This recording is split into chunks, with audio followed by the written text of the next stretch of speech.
Hello, everyone. So welcome to the Unemployment Line. Oh, hey, Audrey. Our latest, and Lorraine, our latest. Hello. Join. Quite a few newcomers. Yeah, if this one, turn to your neighbor and say, "Welcome to the Unemployment Line." But so yeah, today we're going to look at post-digital bodies. I personally started my reading on the what is posthumanism reading. It doesn't have a really good source, if I'm being honest. It's just kind of a guess. But I think it's by Carey Wolf. What is posthumanism? From 2009. I'm not sure what other people have read, or if they've read anything. There's quite a few of them this week, if I'm being honest. There's 3 sections: essentials, further, and even more. So, yeah, Yanni, what have you read going into Thanks this? for asking. I did the 2 essential readings, like a part of them, both, just to have like an understanding, because I missed the first half an hour of the session in class. Right. And wait, I want to have them open, but yeah, I think part of it. Actually, wait. The second reading, Who Are We Online, is like really easy to understand because it's put into like different categories with just like, even if you only see the questions, you can get a meaning of like what the whole, not speech, but like the whole piece talks about. And it says like the last one was hegemony, cultural imperialism, men or digital diversity. I mean, we could go over the questions, which is what is done in the Who Are We Online, which I think is the second reading, the necessary ones. Yeah, those questions are quite good. There's about 7 questions there. That we could probably just go through. Yeah, it was very similar to last week's as well, is what I realized. So that's good. Like last week's was linked to the week before, and every reading is pretty close to the last one. But yeah, It's well put together. Does anybody else want to jump in and add to what they found in the post-digital readings or what they wanted to cover today? Because I know there was quite a lot of confusion in the group chat. and one last thing, transhumanism is basically what we talked about in class, basically. From what I read, I think the first one is closer to what we talked about in class from the second one, but they're both close. But the second one is kind of not irrelevant, but it's like a different thing to what we talked about in class. Yeah, that makes sense. But yeah, does anybody else want to jump in, add anything? I've only read like half of the Who Are We Online one, because I haven't got around to doing the other one, but I'm happy to discuss anything, to be honest. I'm just here to get ideas, really. Yeah, fair enough. Thanks, Jade. Anybody else? No takers. Nice. All right, cool. So I guess the easiest way to should we just start with a quick definition of what post-digital bodies are? Or what are people's personal definitions of post-digital bodies? For me, I would say post-digital bodies, it kind of like taps into that idea of, post-digital in terms of after the digital age, we're now at a point where we aren't surprised by what we can do online or by digital technologies anymore. And so how it started to impact our bodies, or how it impacts our idea of self and identity, isn't so much of a surprise anymore. So, for example, I talked about this with, is Barbara here? Okay, no, so Barbara's not here. So I talked about this with Barbara in terms of like what we can do with Snapchat filters and Instagram filters. When they first came out, we're like, oh my goodness, wow, this is amazing. But now we just kind of go, oh, look, I can do this for comedic effect. It is what it is. And the impacts on people's self-esteem are things that we just assume and kind of take with the risks. It's not really something that we are surprised about or doing studies saying that, oh, let's kind of shock people. So yeah, for me, it's that point where we're no longer surprised by digital media and its impact on us anymore, and how it shapes our identity. Very nice. Thank you, Omar. Now on to me.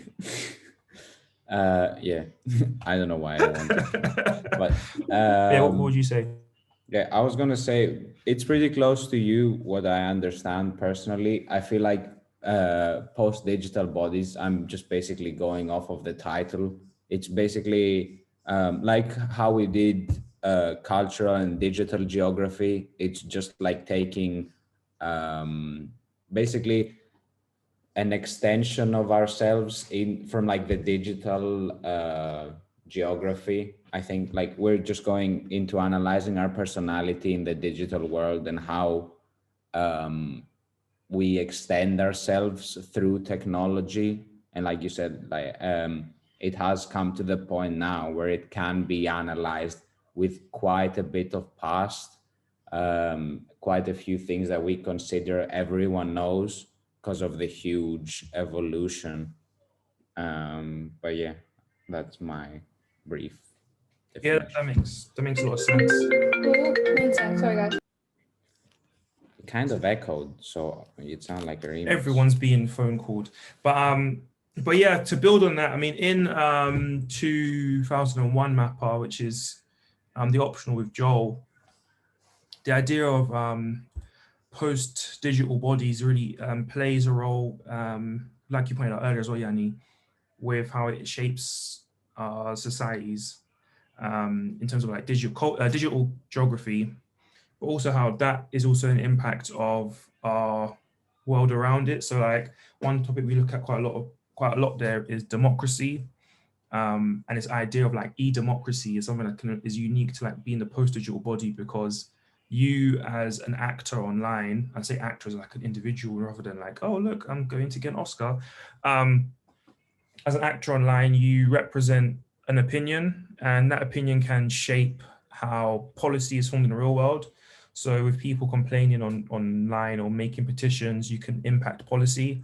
And so there's like also a hint of it that kind of plays as well. But truthfully, I think it's probably best summed up by the questions in that second reading, who are we online? Author unknown. Should we just go through those questions for now, or does anybody want to add to? I have something to add to what you said with e-democracy, which is I thought of it before, but I totally forgot to say it. Sorry for technology. My extension is invading this meeting. But yeah, like you said, what we get affected by online is totally different to what we get affected by offline. Like people were saying in last week, digital geography, I saw a reading that said people perceive that online media freedom is gonna give people liberties and like basically crush the monopoly people had over information and stuff. But there are people who once again have found like ways to control the media basically, which is like now we have the idea that we're free and we are not. It gives them even more power. But like you said with e-democracy, I just wanted to say that the worldwide thing was a pretty, I mean, the worldwide presence as well. Like I don't know, a lot of it is very similar to digital geography. I don't know. I feel like I'm not making any sense. I don't know what's happening. You definitely are, because one thing I've been looking at for one of my assignments is this idea that there is an overrepresentation of, I'd say, minority actors inside cyberspace. What I mean by that is like, so for example, back in 2016, businesses there were about 2 million businesses in the UK. Of a population of about 60 million, 41 million people were online every day. But despite that, and only 2 million of them being businesses accounted for 40% of internet traffic that year. And so when you look at like people controlling the media, we now have this debate going on around journalism as like, should we pay per article? Should we be paying places like The Guardian, Fox News, or whatever our intro is into a news source? Or should we even pay for things like blogs by like individual journalists? Is that something we should support? And then also, like, if we don't support it, how do they get funded? Because then the alternative is to have advertising, which can have an influence on the journalism and journalistic slant. So Yeah, I don't think you make sense there, because we look at power all the time. Like last year in first year, we looked at the idea of how media is controlled by individuals or corporations or whatever it is. Like Rupert Murdoch, one of the biggest news guys in the world, he has an influence over the media, and it would be kind of silly to imagine that that influence doesn't stretch online now, even though we can put blogs, make tweets, set up our own news organization on YouTube. There's still, again, limitations as to what we can and can't do on places like Twitch and YouTube, making sure we hit community guidelines or stay inside advertiser remits, so we can't talk about certain topics. So yeah, I'd say you're bang on there. Thank you. So yeah, I guess question for the whole group: is life online a masquerade?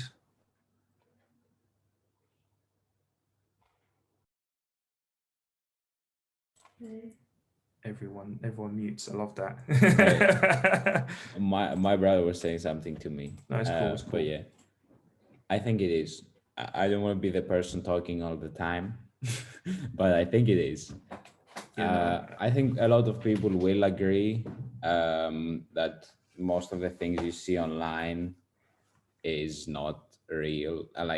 People tend to showcase, like when you see an advert for Nike, which is the same one I'm doing for my 2012 one. But when you see a Nike advert, it's not like work in a sweatshop, just do it. It's just like the positive parts, and that's what the people choose to show in like online in their personalities, because you have anonymity and you choose to say to the other person what they can believe about you. You're not really gonna post on Instagram saying, yeah, I failed to get into university or something like that. And people tend to like compare themselves to this fake personality that other people promote. So I'd say it's definitely a masquerade, like online, everywhere. I mean, I was talking mostly about Instagram, but like we talked last week with the abuse on Twitter and stuff, anonymity is a very big part of that. And people do it mostly through Twitter because they perceive that it's wrong to do it socially, but they still do it, which is baffling, but it's another story, a different story. Stephanie, do you want to jump in there? Mine was kind of a little bit different, to like looking at life in a perfect way, but almost people having like a fake, I guess, identity, or lying, not like lying, maybe not telling the whole truth about themselves online. I think it's kind of interesting. Like when we first like looking at being online and like playing games, like a lot of people like playing like Club Penguin and stuff, is you're not obviously using your own name, you're obviously as a fucking penguin, but like it's like you're meant to hide like who you really are online. So I think some of it almost stems from parts like that. This is the second week in a row we've talked about Club Penguin in the study groups. Club Penguin is immortal. Yeah, we talked about it last week as well. I don't know who was here out of the group, but yeah. I feel like we as children, and Omar as like a teenager, were scared of like showing like our true like identities online. But now where kids just go on their own, people have become less scared of the internet, especially like when, for example, like people Omar's age have kids. But I think people are less scared of it now. Like you see, like I've seen so many, like I think the youngest person I've seen on TikTok is like a 2-year-old who was posting videos of him dancing, and you could see like there's no parental supervision on that. He just had like a bunch of letters as his name, and he was posting online. I feel like now it's definitely changed over the last 10 years. Club Penguin was basically 10 years ago, and people now don't care about showing their I think they take the same name basically and their like features, and they just represent it differently. I think that's what changed, to go off of what Stephanie said. I think that's a great point. It kind of touches into the next question, but just to build on that, both of your points before, yeah, I think that's almost like the idea of the masquerade, isn't it? It's like as a masquerade, you are yourself, but you play a character in your Yeah. like you're not a character in a performance, but you are performing.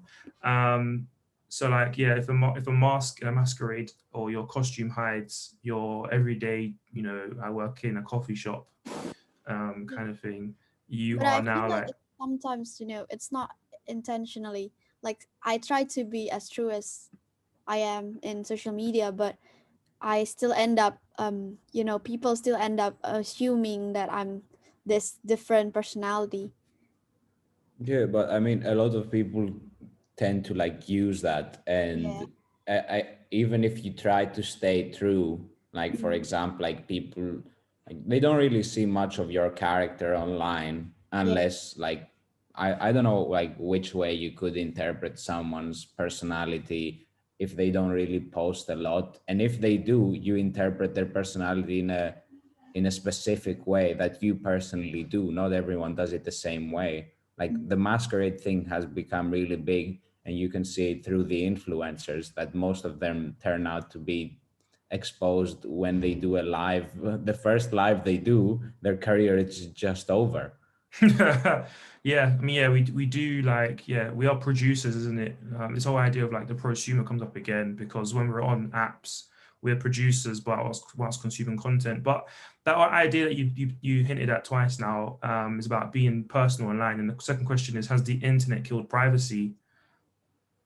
Because yeah, if just to kind of frame that question a little bit better, you talked about the idea that if we don't see people online, we interpret them in a certain way. So can you be private online, or do you have to share yourself online in order to like be seen as normal?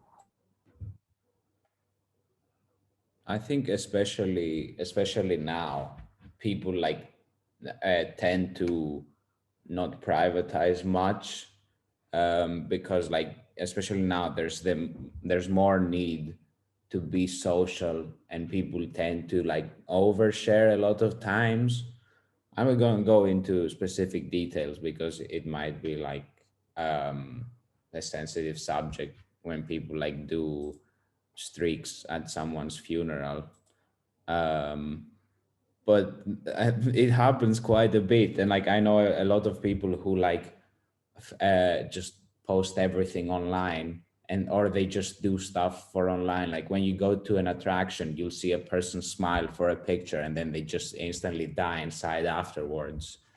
And I feel like that kind of reduces your motive to nothing when you do something only for online. I feel like it's not even privatization anymore, being dead. It's just like everything is online and there's nothing offline. Yeah, literally, birth videos are posted online, and someone's funeral, like your entire life cycle can be captured online now. Yeah. But to go back to what Audrey was saying, you said that you try and be your most true self online, as it were. Do you feel like you can? Do you feel like you have any privacy in doing that, or do you think that like you've given up your ability to be private by sharing yourself online?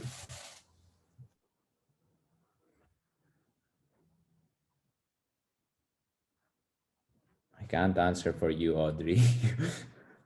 Wait, was this a question to Audrey? We could go through her Yeah, Instagram just to see her true let's go through. self. Yeah, but yeah, if Audrey can't answer right now, if anybody wants to Can answer you that instead, can you here you repeat go. the question?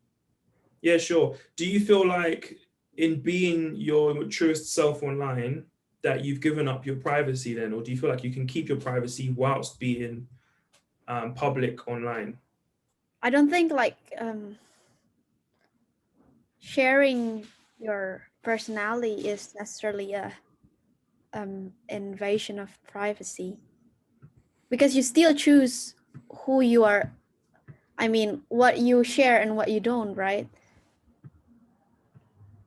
Yeah, but I feel like there's social pressure to like post um, a lot of things online with more and more features being added, like for example, reels and any format being accepted. Basically, you just get drawn to post more things online. We're not talking about like personal experience because I don't really, I try to stay off of social media quite a bit.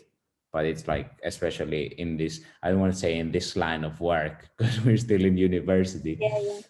But it's like your personal PR thing. Like I made quite a few accounts, and I'm watching what I'm saying on them, and it's basically all for like future use. Like I have a Twitter and I've only tweeted twice or something. Affecting your brand.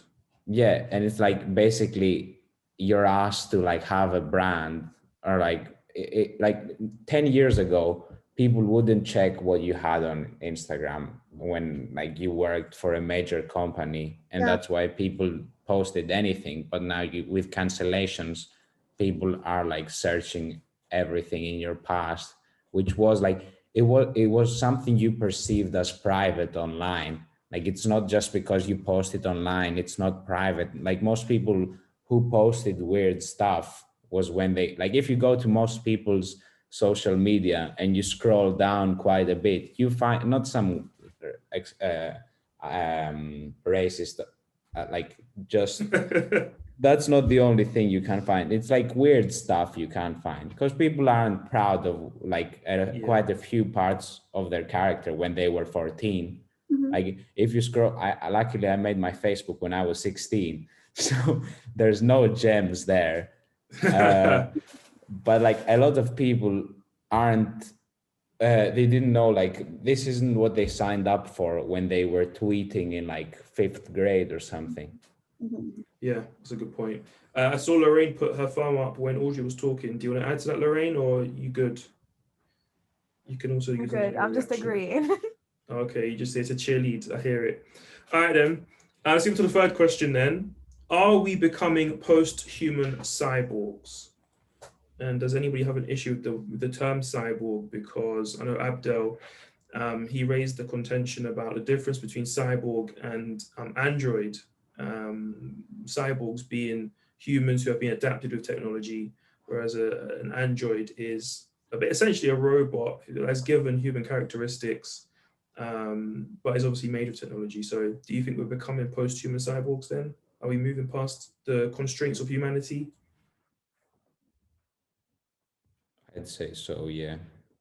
Like I talked with Melissa about like how our phone is basically an extension of us. Because like even though it's not inserted and like it's not like you see it in front of you, it sort of is. Like you always have your phone on you. So I know, like for example, like when you text someone, you know that probably they're not busy, especially now.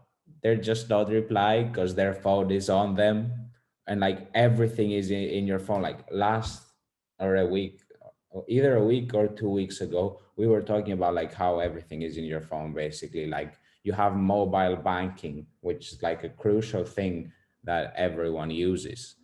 And like without your phone, like I was thinking a few days ago, like would I prefer, like people won't want their phone stolen, not just because they like their phone, but because it's just such a hassle to get everything you had on there. You'd have to call a bank, you'll have to call your mobile phone provider, you'd have to basically do so much stuff if your phone gets stolen that you would see how much you use it for. Like there's some people I solely talk to through Facebook, mostly because they're old and they don't have anything else to use. But it's something I think necessary. Like even most people have phones. Like my grandparents don't really know how to use one, but they have one, and you kind of like they memorize the buttons you need to use, but they still need to have one.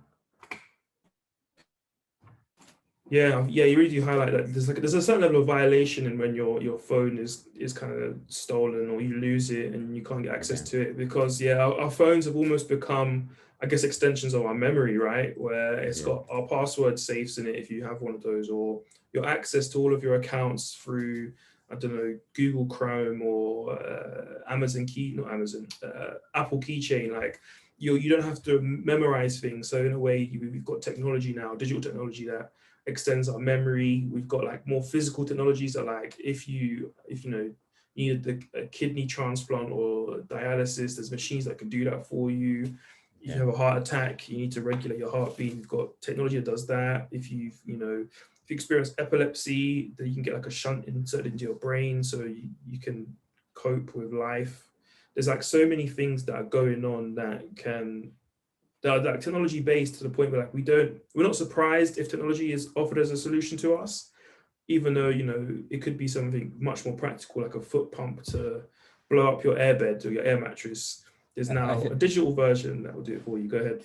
I think people have become more adjusted to like technology as well. They see it as more friendly because they're afraid of human interaction. But like, for example, I remember in the UK quite a lot of the time you'd see like queues for the automatic aisles while there's no one waiting for like the ones with the people in them, because they just don't want to talk to people.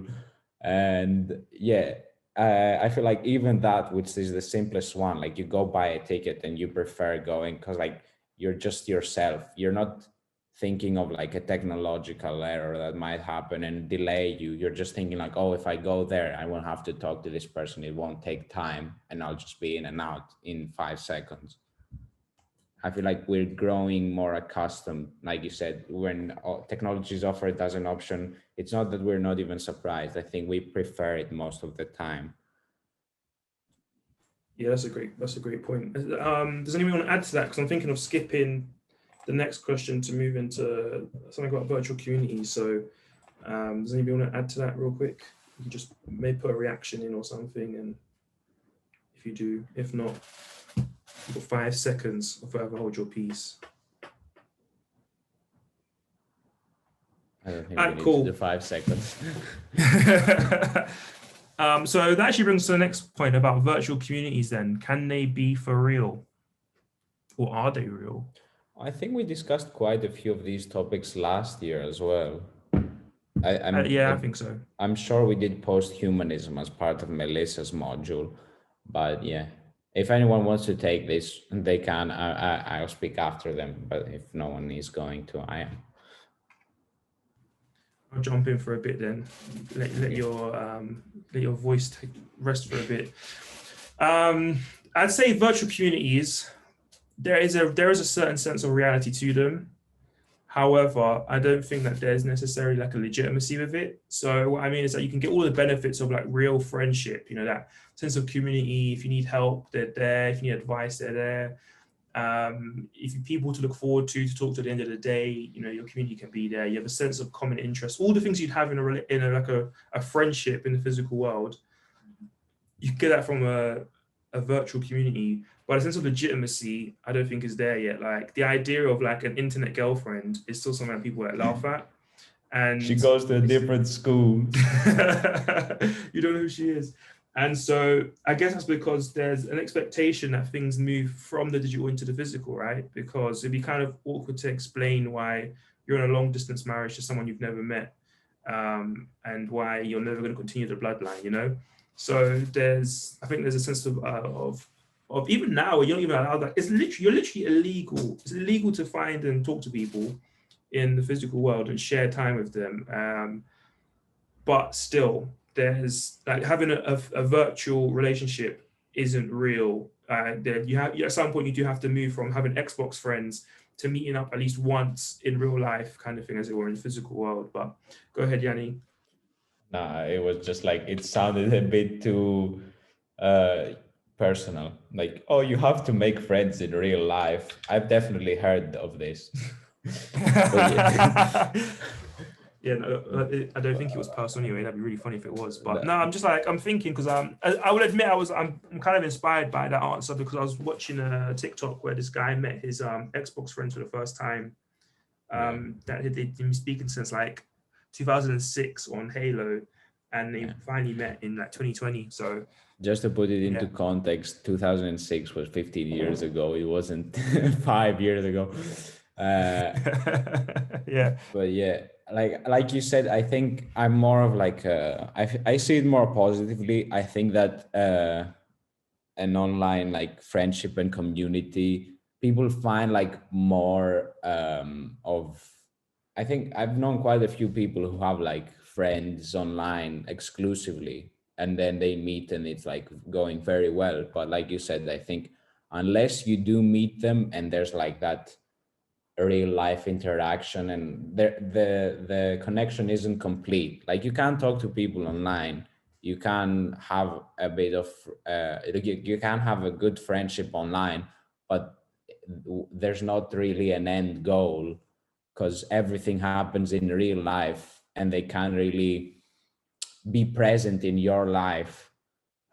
I feel like you can definitely have friends, like you said, with the Xbox. It's always nice, but the end goal was to meet them in real life. Like I've never thought of like the internet wife and marrying a person you've never seen in your life. But yeah, I've known people who have internet girlfriends and shit. And she's like, nah, she's in Korea and she wants to break up with this dude because of me. This is a real example, by the way, from a Greek Wow. friend. And I was like, no, actually, it's even worse. Her boyfriend was in Korea while she was in Greece, and they had never met. And one of my friends was asking her out, and she was shutting him down because of this guy in Korea, which she'd never met. And she was dating for like 2 weeks. That's very dedicated for a person who might not even be real. Like you said, like it's not. I don't want to say it's not real because there is a validity in having a friend online, but if it's going nowhere, like it has to go somewhere in real life, or else it's basically going nowhere and it's staying the same. Yeah. I agree with that. You actually reminded me of one of the groups I'm in. It was a group I joined because a friend from primary school, like we reconnected after 55 years now, but after like I didn't like he left primary school to go to different primary school. We were still in primary school, so we were now adults, and like I bumped into him and he was like, oh cool, so let's hang out again. And from there I've met loads of people that he's networked me with, but not all of the people in that chat I've met physically. Yeah. And there's definitely a difference in the friendship that I have with the people who I've met before and people who I haven't. And yeah, just like almost like compares almost directly to your friend's case where there's, there's somebody in Korea. I mean, they're not in Korea or international, but like there's someone in Korea and they have a real connection with them. I was thinking, imagine if like the people that are in first year this year basically just finish university without having met any of the other people, or I was thinking it might be even worse if they come back for third year and they see a bunch of people that they've only talked to online and they've never met before. Like I think our courseworks and like talking to people is a lot easier because you've seen them in real life.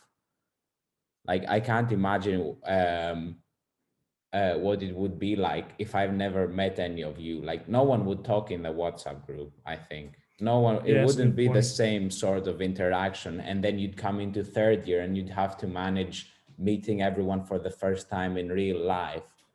Like you can't really hang out the way we hung out in the sitcom room, or like know much about people's characters in like a social environment. So you lose out on a big part of it.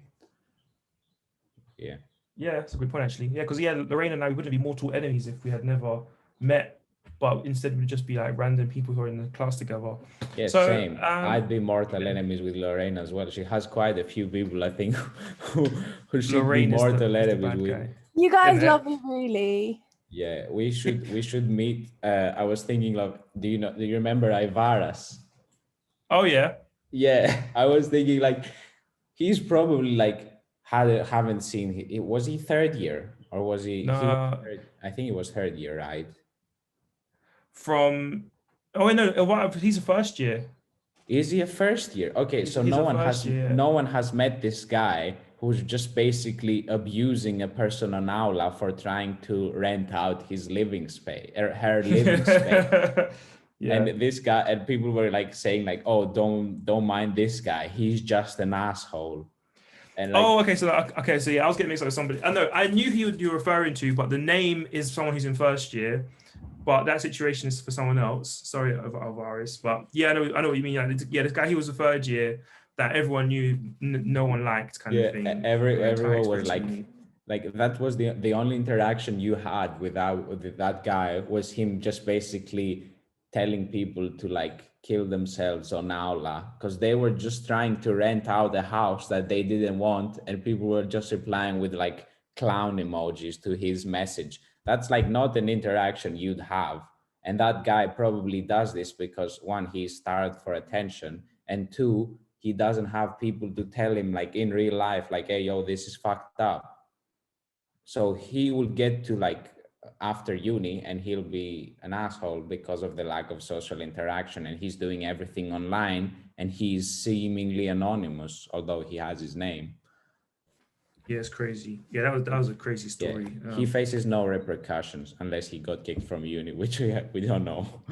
That'd be very interesting to be kicked out of third year for basically just cyberbullying someone on your university page. It was like that'd be a very wild story. 4 messages or something.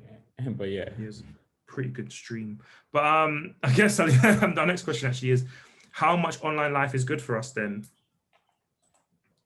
I guess getting to the point where you're going to be abusing your classmates on Aula is definitely saying too much. That's the good part. Oh, that's the good part. Right now, I think that's a really hard question to answer because so much of my social interaction comes from online. Even this, even though this is a study class or a study group, whatever, I don't know what the right word to call it is, and we're just hanging out and we're going over the readings and talking about ideas. There is a sense that like this is the only thing we're gonna get, and it's digital. Like, there's only the social interaction I'm gonna get with any of you today, and it's all digital. And even if I don't, and we move into the group chat and we talk some more, again, that's gonna be digital. So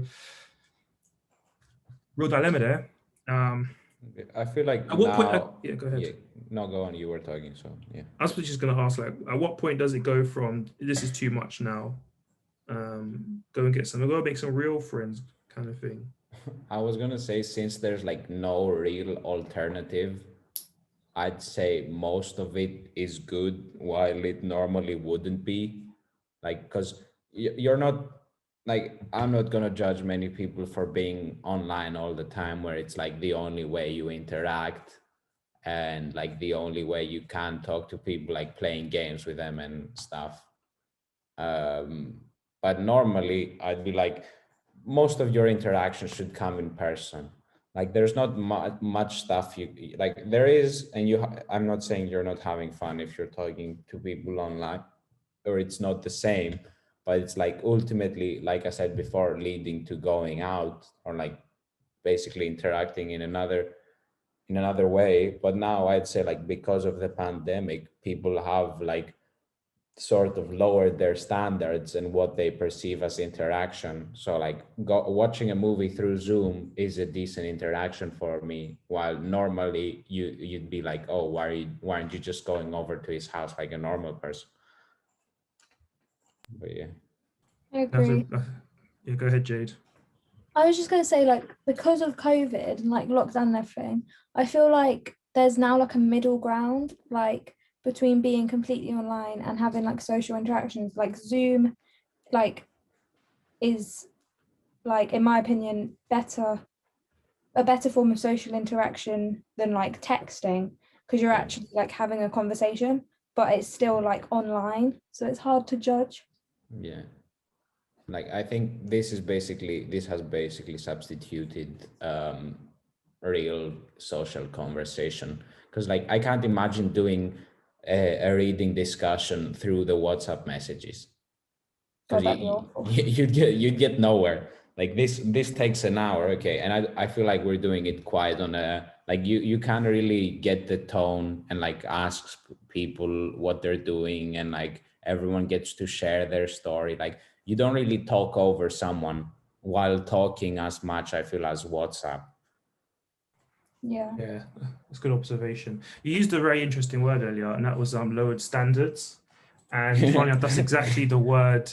That's exactly the phrase I've heard from multiple people who talk about online dating at the minute, where they've like lowered their standards because they know they're never going to meet these people, and so they're open to more conversations, even if they don't go anywhere. So they use online dating websites to socialize more, don't they?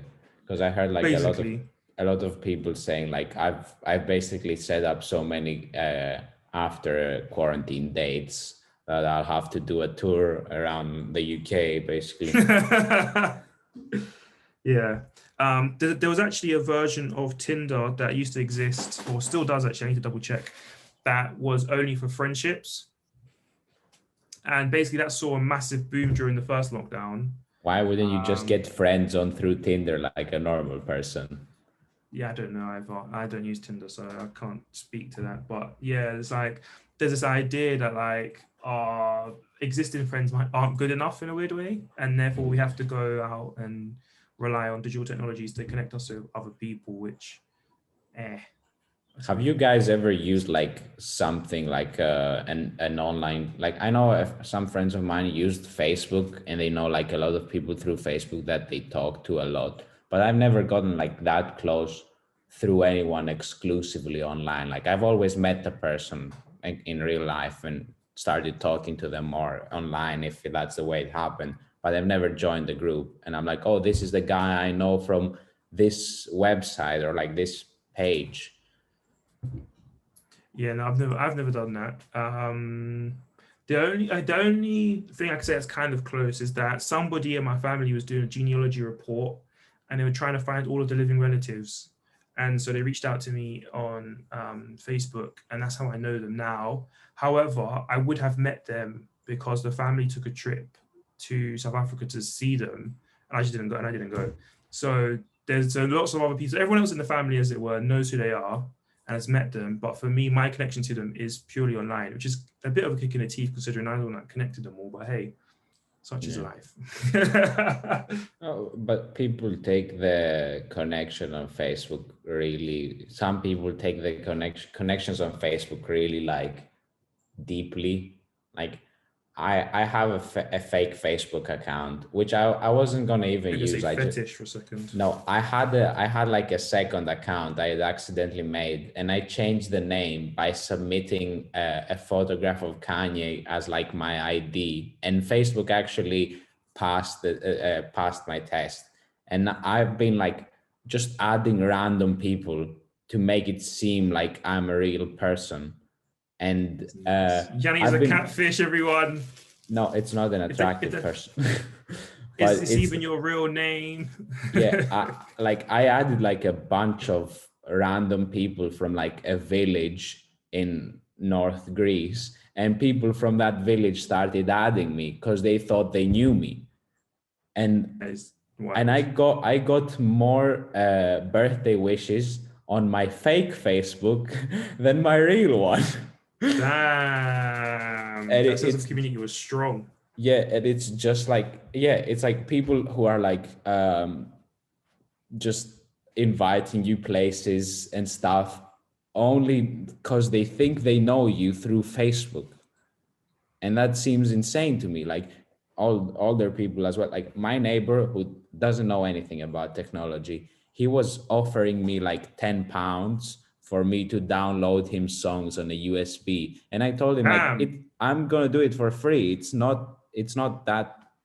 doesn't take any money. And he was like, nah, take it, because that's what one of my friends was charging me. And I'm like, your friend is like scamming you. He's not your friend. Yeah, he's actually conning. And he knows nothing about technology, but I won't go more into it. And he's like, he one time he came over and he's like, yeah, so people have been like, look at this post, and it was like something philosophical and deep, and he was like, this guy replied that he like thinks the same way, and I'm like, okay, cool, why do you care? That's jokes. Like people, friends from my dad's, like when he went to primary school, my dad is 60 years old, they add me on Facebook. And I'm like, who the fuck is this guy? And he's like, just add her. She's a friend of mine who's like seen you once when you were like baptized. Wow, that's a real throwback. Yeah. But that's not even true, because my baptism was an exclusive event. There was like 7 people there. Damn, son. You have to get invites.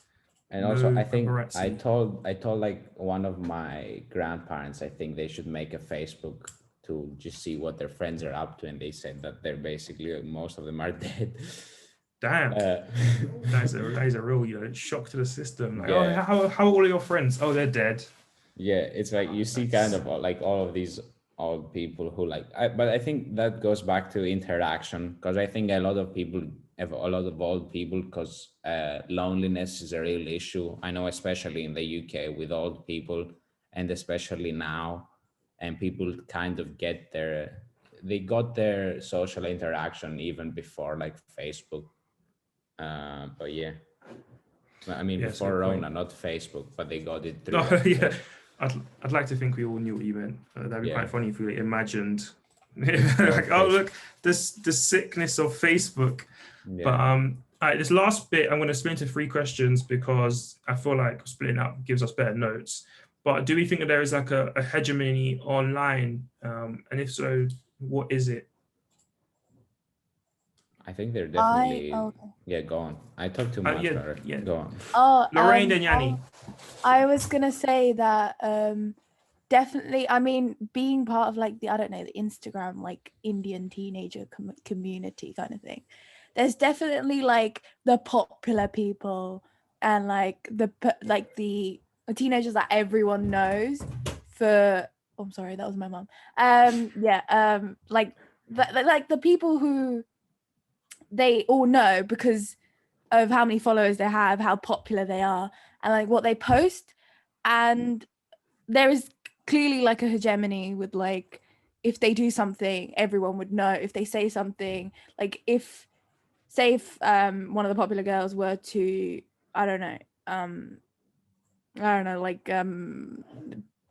post something with like like a very nice top on or something, like people would ask her where it's from and people would actually go and buy it, and I'm like, okay, okay. But yeah, that's what I was gonna say. Yeah, my one is like pretty similar to Lorraine. I was gonna say that I think most of the online hegemony kind of depends on where a company or like a media platform is based. So, for example, like I'm gonna bring up myself as an example. I lost a bet and I had to comment "fuck the Chinese government" on my TikTok, and I didn't get banned. I got erased. Like there's no track of my of my account ever existing, and that's because TikTok is a Chinese app. So obviously you can't. There's not room for slander. But then you go on the opposite side, and it's like it's kind of similar in many places, but now I guess not really. But people with lots of followers tend to get like power given to them by their following.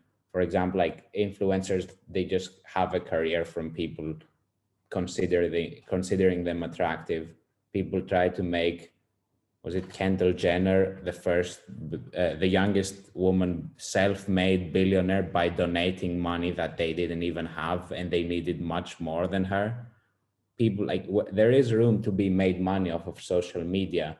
So obviously there's like a hierarchy, and people who are more important online than others. Like people aren't gonna care whatever the fuck I post, but like after some celebrity launches their new, I think it was Beyonce a few days ago, I don't know, but Beyonce is always topical on this class.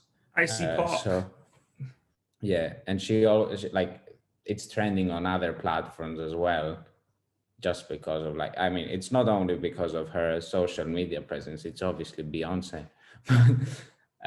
But yeah, I think like what Lorraine said basically extends to everything, and then there's levels beyond that. But yeah. Also like self-proclaimed celebrities, just because of like the amount of followers they have, as Yana said, like they probably just do nothing. They're probably not even a singer or an actor or anything like that in like the media industry, and just because of their followers they become celebrities. There's a lot of people who like interact with celebrities like they know them. Anyone who's verification is like a really easy example of like, oh, look at this guy matters apparently. But people, I think it's really funny when like people interact like influencers interact with normal, like actual celebrities. When you see like Ariana Grande's comments being "get it sis," and it's like this person has no relevancy to Ariana Grande. Ariana Grande doesn't know who the fuck she is. This guy just perceives himself as like someone who is a celebrity and therefore belongs in the celebrity world, and they're just faking it until they make it more.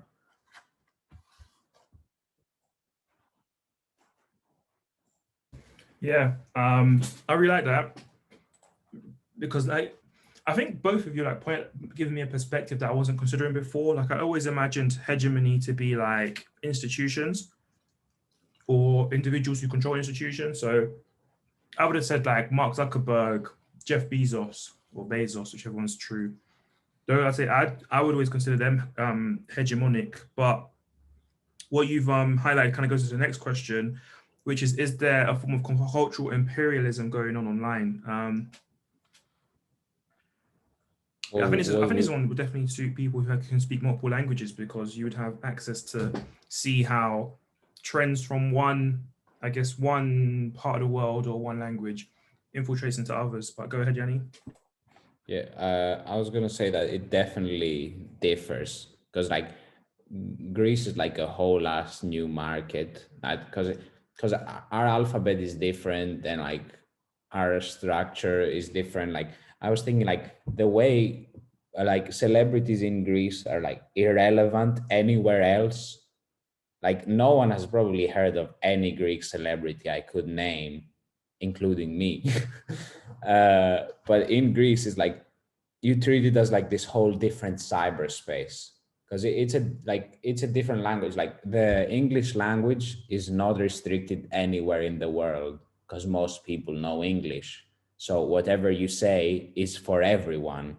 While, for example, like if you say something it's like an inside joke basically among every Greek person, like unless you translate it, and even if you do, sometimes you don't know the context.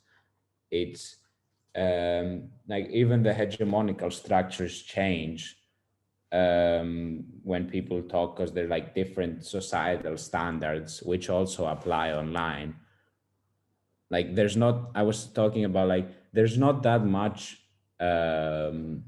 PG-ness, I don't know, regulations going into like, because we talk a different language, a totally different one. So no one is going to say like, hey, why are you saying this? This is offensive to other countries. We're the ones who do our own regulations. So we can do whatever we want basically on TV. Like it's not as PG as in the UK. And like, for example, you can't say specific words because it offends like someone's sexuality or something like that. It's very loose. Anyone can basically do whatever they want, but now they're trying to add some laws because the European Union can't do anything to us because they don't understand the language. Whoever understands the language is with us, so they're not gonna be like, hey, don't do this, or like, yeah. I agree. Thank you. But then there's like companies who also have to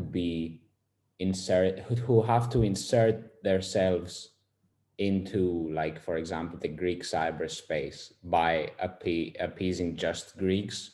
For example, like many companies have accounts in Greece just so they can talk in our way, talk directly to the consumer, which I think is what happens to most countries who talk like a very, like, for example, I don't imagine it happens too much in Belgium and Netherlands where they speak English very well, or like Spain, like Spanish speaking countries as well, probably have their own Twitter, and like there's not really just based on language. I think it's also like based on race. There's a lot of things that go into it.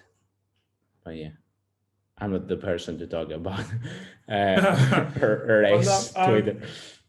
I think you make a good point in terms of like old, I say not old because they still exist, but like historical forms of imperialism still exist because the influence of it hasn't been eradicated. So the English influence in India is still present in terms of language, in terms of cultural norms, especially for like high society, as it were, like the old British imperialism days or colonial days, are almost internalized. So then they have a certain presence online that British consumers can tap into. I've got, I think there's like the former vice regent or somebody like that. Their great grandson is getting popular on British Twitter because of, I don't know, they're friends with somebody, and their cultural norms and understandings translate quite well. And there used to be quite a big thing again with Hong Kong because of the old British influence there. Hong Kong content would broadcast quite well over into the UK, but interestingly, when you bring up like the idea of celebrities, you're right, I can't think of a Greek celebrity. And even though we've had Greek themed films and television shows in the UK, whether that's like, you know, Stavros Flatley to a Greek Cypriot, whether that is Stavros, was it Stavros? Sells Flats, that was like last year or year before, whether that is My Big Fat Greek Wedding, those are things that were popular in the UK, but we still can't think of, you know, Greek, like famous Greek actors, actresses, entertainers, performers. Technically, Jeff Bezos has Greek roots, but yeah. Oh, there's one then, but yeah, like I'd say there's definitely an element of cultural imperialism where the old, like that's existed from previous colonial rulers, how their influences have remained, and it's come up online. Go ahead, Lorraine.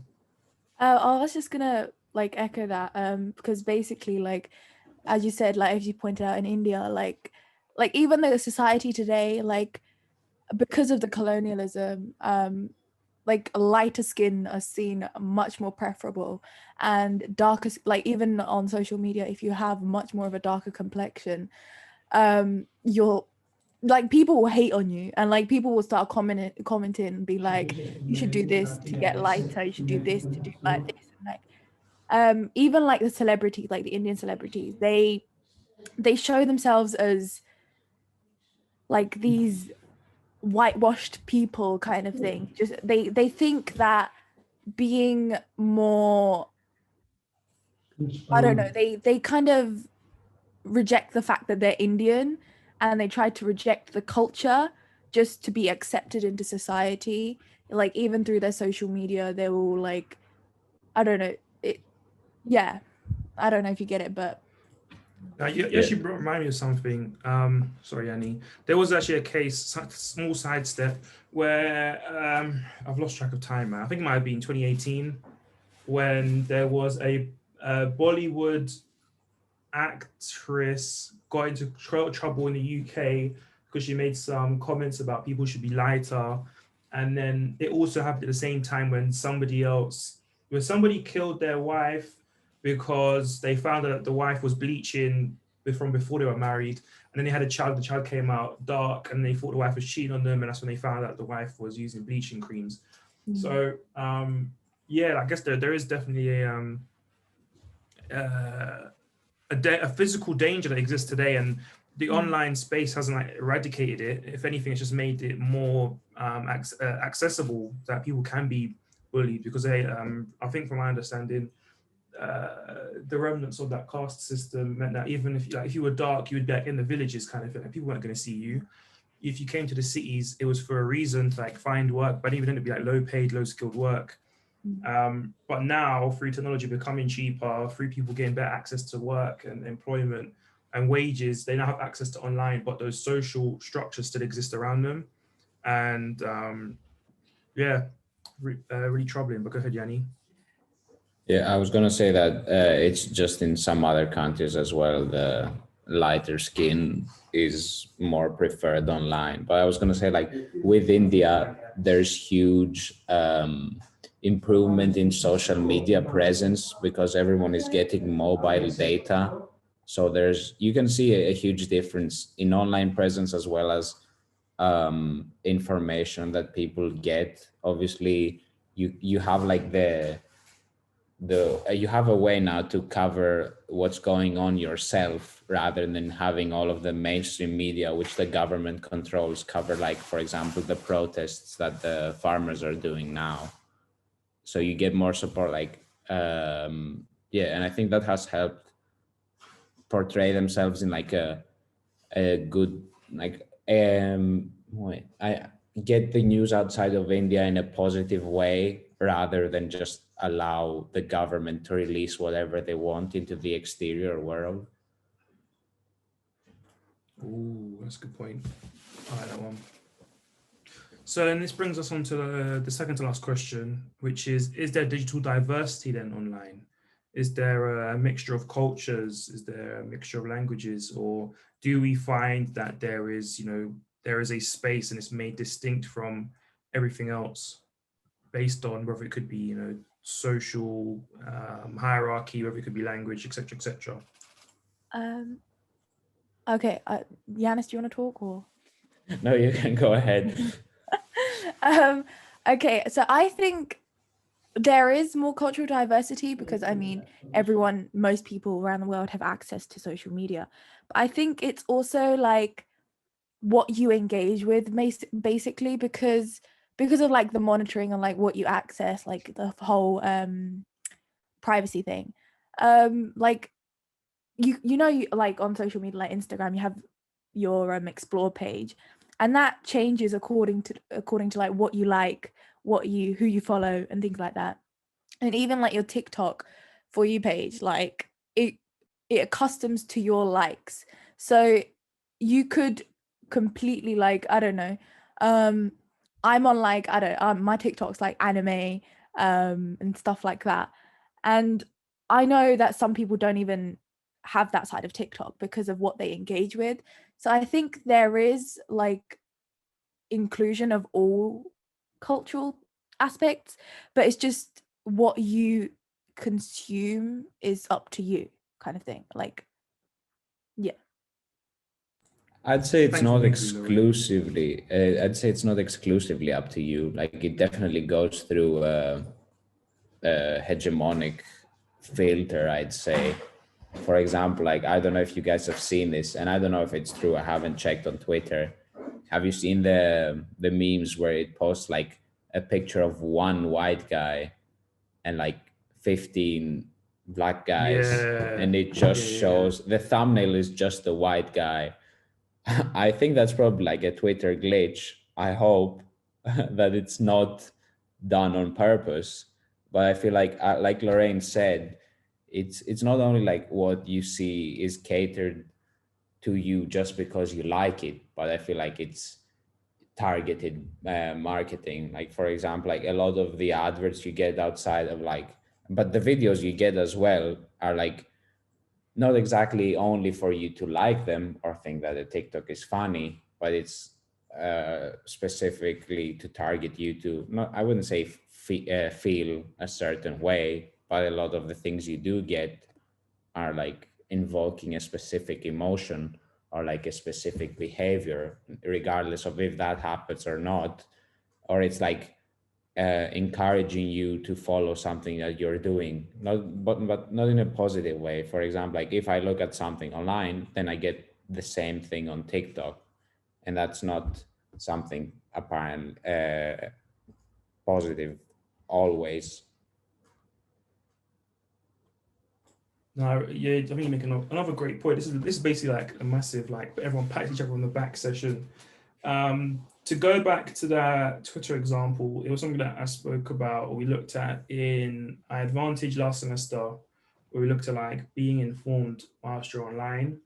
And we have to remember, like, a lot of the things we use online are made by people, and as much as people pretend to be like impartial and objective, like we're not, we're subjective beings. And so what we make is subjective as well, no matter how much we try and eliminate our own biases.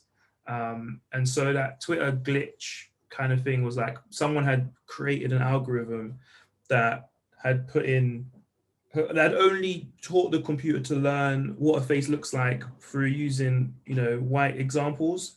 So now, no matter how many black people you put into it, no matter what organization is or arrangement, overlap, whatever, it's going to focus on that white face. And I think you And yeah, I mentioned another example ahead. where it was like a camera that Samsung made, and it was like basically tailored to white people. So whenever it take like a Yeah. picture of an Asian, it would ask like, "Oh no, did someone blink?" And people were like, "Oh, that's really fucked up." And Yeah. yeah, I think you mentioned this last year or in another discussion, but yeah. Yeah, no, I did. It also like it's also come up in like the idea of hand dryers is another thing, and how we've like digitized things like a hand dryer. Hand dryer is such a weird thing to digitize, but yeah, even hand dryers like don't pick up black hands, which is quite interesting. You think a hand is a hand, hey, but according to hand dryers, they're not. So the final question then is there an element of hegemony, cultural imperialism, and digital diversity all intermixing, or are they all distinct and separate in your opinions?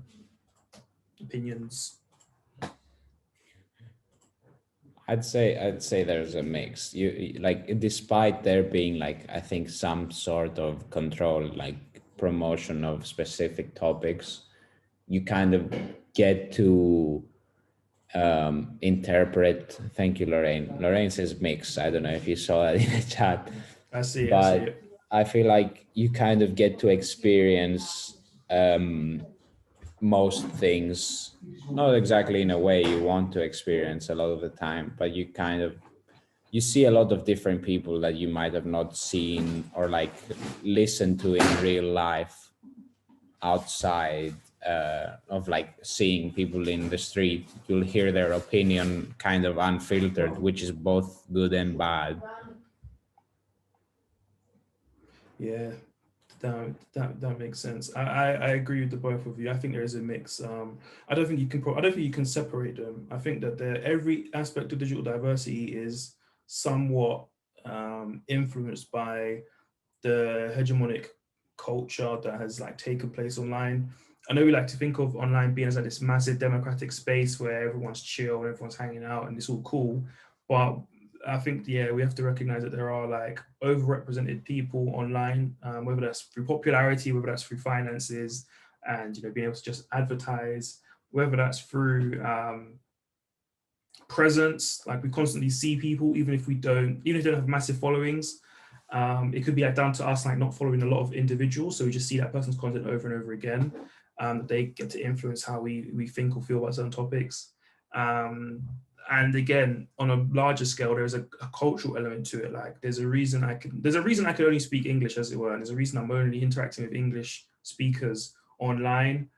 Even though Google Translate can translate, what French Twitter is talking about, I'm not engaged with French Twitter like that. So I think all of them play in. I think that the diversity is usually something that we can't see though.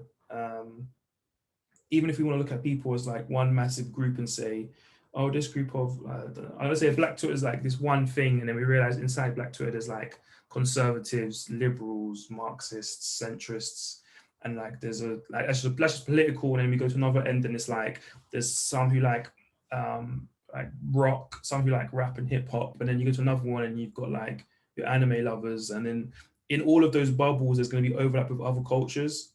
So like people like Black people who like rock online are also, I should hope, interact with other like wider cultures, whether that's Asian, whether that's white, whether that is South American, lovers of rock, and those all interact in various ways. So yeah, I don't think you can separate them. Does anybody want to add anything? Oh, no worries, Audrey. We're actually gonna end it there, or end the recording actually. So does anybody want to add anything before we? I was gonna say basically, but I accidentally said it to Lorraine because you were just vibing. I was just gonna type it out, but I think it's really helpful to just think of it as Venn diagrams. I think on Twitter that great idea. People just tend to like dip in and out as well of other ones by Audrey as well. See Audrey. But yeah, that's what at least I thought of it. Yeah.